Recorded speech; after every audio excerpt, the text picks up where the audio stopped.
द्वारका, एक ऐसा नाम जो कहानियों और इतिहास के बीच की लकीर को मिटा देता है। क्या ये सिर्फ एक पौराणिक कथा थी या सच में लहरों के नीचे एक पूरी की पूरी हकीकत छिपी हुई है? चलिए आज इसी रहस्य से पर्दा उठाते हैं। पुराने ग्रंथों में द्वारका का जिक्र किसी सपनों के शहर जैसा है। जरा सोचिए, एक ऐसा शहर जिसकी दीवारें सोने की बनी थीं और महल कीमती रत्नों और हीरों से जड़े हुए थे। ये सिर्फ अमीरी की निशानी नहीं थी, बल्कि ये उस दौर की एक बहुत ही उन्नत सभ्यता की पहचान थी। और ये शहर कितना बड़ा था, इसका अंदाजा लगाना भी मुश्किल है। कहते हैं भागवत पुराण के मुताबिक इसमें 9 लाख से भी ज्यादा आलीशान महल थे। अरे ये नंबर तो आज के बड़े बड़े मेट्रो शहरों को भी टक्कर दे दे। मतलब उस जमाने में इसकी विशालता क्या रही होगी। पर सबसे बड़ा सवाल तो यही है, इतना भव्य, इतना विशाल शहर अचानक सिर्फ एक ही दिन में समुद्र में कैसे डूब गया? यही वो पहेली है जो सदियों से इतिहासकारों और श्रद्धालुओं दोनों को सोचने पर मजबूर करती आई है। और आज हमारे सफर की वजह भी यही है। तो इस खोज को समझने के लिए हमें सबसे पहले इसकी कहानी में उतरना होगा।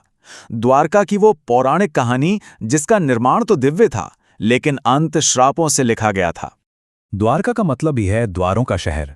कथाओं के अनुसार जब भगवान कृष्ण ने मथुरा छोड़ा तो उन्होंने अपनी प्रजा के लिए एक सुरक्षित जगह की तलाश की। उन्होंने समुद्र देव से जमीन मांगी और समुद्र ने उन्हें 12 योजन यानी करीब करीब 96 किलोमीटर जमीन दे दी। और इसी जमीन पर दिव्य शिल्पी विश्वकर्मा ने इस अजूबे शहर को बसाया। और सुनिए, ये कोई आम शहर नहीं था। ग्रंथों में इसकी प्लानिंग का जिक्र है। चौड़ी चौड़ी सड़कें जो सीधे पोर्ट तक जाती थीं, पानी की सप्लाई का बेहतरीन सिस्टम, हरे भरे बाग। मतलब ये शहर सिर्फ खूबसूरत ही नहीं था, बल्कि हर तरह से आत्मनिर्भर भी था, जो उस जमाने के लिए एक बहुत बड़ी बात थी। लेकिन इतनी शानो शौकत का अंत कैसे हुआ? इसकी कहानी 2 श्रापों से जुड़ी है।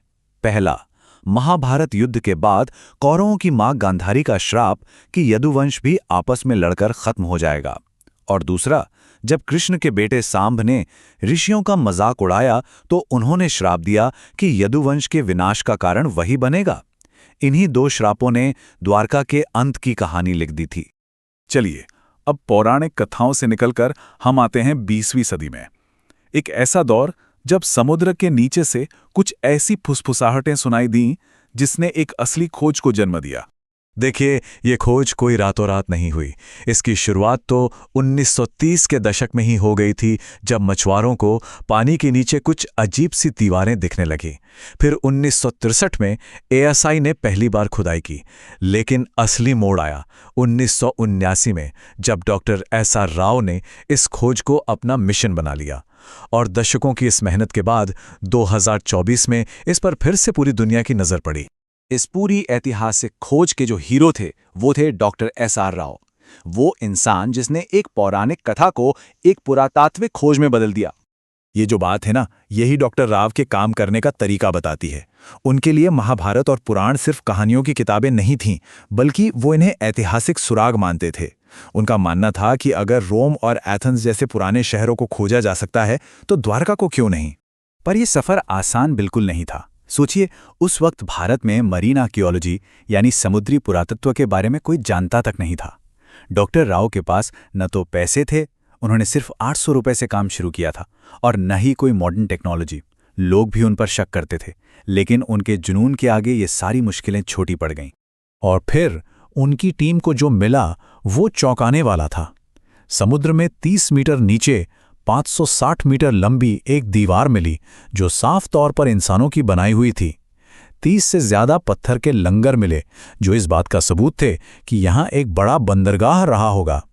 और सबसे बड़ी बात, जब इन चीजों की कार्बन डेटिंग हुई तो उनकी उम्र महाभारत काल से मेल खा गई। अब खोज हाईटेक हो चुकी थी, और यहीं से कहानी विज्ञान की तरफ मुड़ती है, जो हमें ये समझाने की कोशिश करता है कि आखिर एक पूरा शहर समुद्र में समा कैसे सकता है। तो ये श्राप था या विज्ञान? मजे की बात यह है कि दोनों कहानियां एक जगह आकर मिल जाती हैं। पौराणिक कथाएं कहती हैं कि कृष्ण के जाने के बाद समुद्र ने शहर को निगल लिया, और मॉडर्न साइंस ये बताता है कि लगभग उसी समय समुद्र का जलस्तर अचानक बहुत तेजी से बढ़ा था, शायद किसी बड़ी सुनामी की वजह से। 2001 से 2007 के बीच जो नए सर्वे हुए उन्होंने तो और भी हैरान कर दिया। सोनार मैपिंग से मिली कुछ कलाकृतियों की जब कार्बन डेटिंग हुई तो पता चला कि वो लगभग 9000 साल पुरानी थीं। जी हाँ, 9000 साल। ये तो हड़प्पा सभ्यता से भी कई ज्यादा पुराना है।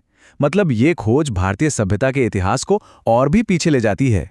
अब कहानी पहुंचती है आज के दौर में, जहां द्वारका सिर्फ एक खोया हुआ शहर नहीं, बल्कि आस्था, विज्ञान और राष्ट्रीय गौरव के संगम का प्रतीक बन चुकी है। हाल ही में प्रधानमंत्री नरेंद्र मोदी का द्वारका में गोता लगाना सिर्फ एक धार्मिक यात्रा नहीं थी। यह असल में उस 90 साल की लंबी खोज को एक सलाम था। एक ऐसा पल था जब आस्था और विज्ञान एक साथ आए और भारत की इस प्राचीन विरासत पर फिर से दुनिया का ध्यान खींचा। आज द्वारका के कई मतलब हैं। श्रद्धालुओं के लिए ये एक पावन तीर्थ है, वैज्ञानिकों के लिए एक अनसुलझी पहेली है, इतिहासकारों के लिए एक खोई हुई सभ्यता और पूरे देश के लिए अपनी सांस्कृतिक विरासत का एक जीता जागता प्रतीक है। तो आखिर में सवाल यही बचता है, अगर द्वारका की कहानी के पीछे एक असली डूबा हुआ शहर था, तो दुनिया भर की ना जाने और कितनी पौराणिक कहानियों के पीछे ऐसी ही सच्चाई छिपी हो सकती है। शायद इतिहास की सबसे बड़ी कहानियां अभी भी खोजे जाने का इंतजार कर रही हैं, लहरों के नीचे या वक्त की परतों में।